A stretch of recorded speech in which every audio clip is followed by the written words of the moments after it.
अगर इनकी समझ में आया होता तो बच्चों के ऊपर ना फायरिंग होती, ना बच्चों के हाथ पैर तोड़े जाते और ना बच्चों पर मुकदमे लिखे जाते। आज ये समझ रहे हैं, जब ये प्रोटेस्ट कर रहे थे तो इनको कीले वाले डंडों से मारा जा रहा था, पैलेट गन से मारा जा रहा था। बिहार के अंदर AK-47 और डायरेक्ट पिस्टल से फायरिंग हो रही थी।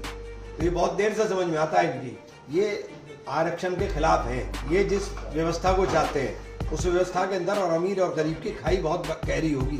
लोगों की जेब कैसे काटनी है ये सरकार को बखूबी पता है। लोगों की जेब काटनी और अपने मित्रों को फायदा पहुंचाना, इसी एजेंडा सरकार का, इसी में चल रही है पिछले 12 साल से। और कोई आदमी राम के दरबार में खाली हाथ नहीं जाता। एवरेज 100 रुपए भी लगा लो तो आप पता लग जाएगा कहाँ हुआ क्या हुआ। This video is sponsored by Mahalakshmi Jewelers, Mannur Multi-Speciality Hospital, KBN Union, Royal PU College of Science and Commerce, Imran Silk House, Al-Sharia Group of Institutions, and by Ideal with G. से बात करी और उसके बाद उन्होंने कहा कि protest करना जो यूथ कर रहा है वो एंटी नेशनल नहीं है। उन्होंने ये भी कहा कि सबसे ज़्यादा ऑनेस्ट जनरेशन यही है पिछली जनरेशन के मुकाबले में। देखना चाहिए। ऐसा देर से समझ में आता है इनकी। अगर इनकी समझ में आया होता तो बच्चों के ऊपर ना फायरिंग होती, ना बच्चों के हाथ पैर तोड़े जाते और ना बच्चों पर मुकदमे लिखे जाते। आज ये समझ रहे हैं, जब ये प्रोटेस्ट कर रहे थे तो इनको कीले वाले डंडों से मारा जा रहा था, पैलेट गन से मारा जा रहा था। बिहार के अंदर AK-47 और डायरेक्ट पिस्टल से फायरिंग हो रही थी। तो ये बहुत देर से समझ में आता है इनकी। मनमोहन ने एक और चीज़ कही रिजर्वेशन को लेकर कि रिजर्वेशन तो जारी रहेगा, मगर जो अपलिफ्टेड हैं उनको अपना कोटा बेनिफिट है छोड़ देना चाहिए। ये आरक्षण के खिलाफ हैं। ये जिस व्यवस्था को चाहते हैं उस व्यवस्था के अंदर और अमीर और गरीब की खाई बहुत गहरी होगी।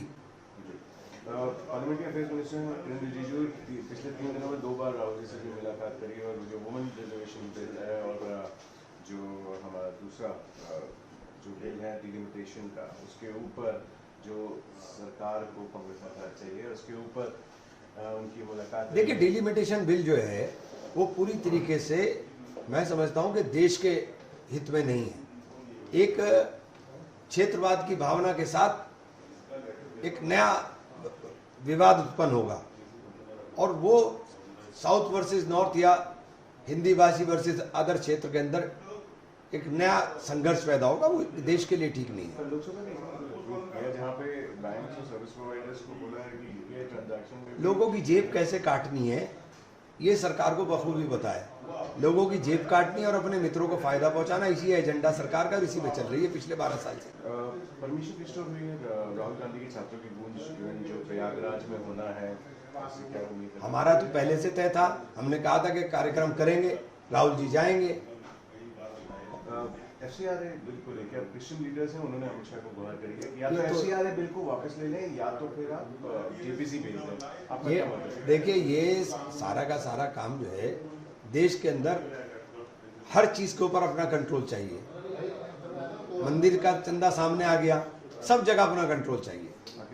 चंदा की बात करी है, गवर्नमेंट सोर्सेज हैं, उन्होंने कहा कि ऑडिट ने कंफर्म किया है कोई भी राम टेम्पल स्कैम नहीं हुआ है। 3,300 करोड़ फुली अकाउंटेड है और जो भी थेफ्ट हुई है वो मैनुअल कैश सॉर्टिंग में हुई है। आप कैसे देखते हैं सर? मैं ऐसे ही देखता हूँ कि सब बताते हैं कि अब तक 20 करोड़ लोगों ने दर्शन कर लिए, यही तो बता रहे हैं। आपके आंकड़े कह रहे हैं। और कोई आदमी राम के दरबार में खाली हाथ नहीं जाता। एवरेज 100 रुपए भी लगा लो तो आप पता लग जाएगा कहाँ हुआ क्या हुआ। This video is sponsored by Mahalakshmi Jewelers, Mannur Multi-Speciality Hospital, KBN Union, Royal PU College of Science and Commerce, Imran Silk House, Al-Sharia Group of Institutions, and by Ideal with G.